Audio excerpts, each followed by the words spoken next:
পরবর্তীতে ওরা আমাদের বলে আমরা যদি এটা সম্পর্কে কোনো ব্যবস্থা নেই তাহলে ভিসি মহোদয় নাকি আমাদের সম্পর্কে ব্যবস্থা নেবে, তার হাত নাকি অনেক বড়।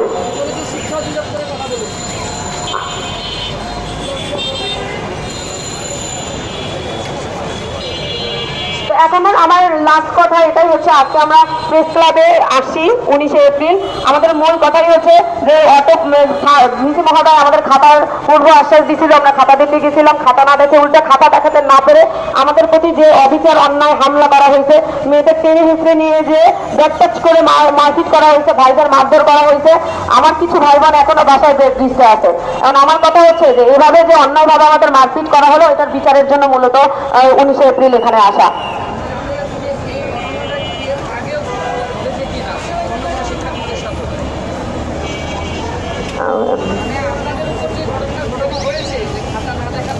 এটা আমরা বলতে পারি না, কারণ আমাদের প্রতি হয়েছে এটা আমরা বলতে পারছি। আমাদের কাছে ভিডিও ফুটেজ আছে, হচ্ছে পিকচার আছে, এবং সকালবেলা হচ্ছে মিডিয়া কাভারেজও আছে যে আমাদের প্রতি অন্যায় করা হয়েছে, হামলা করা হয়েছে।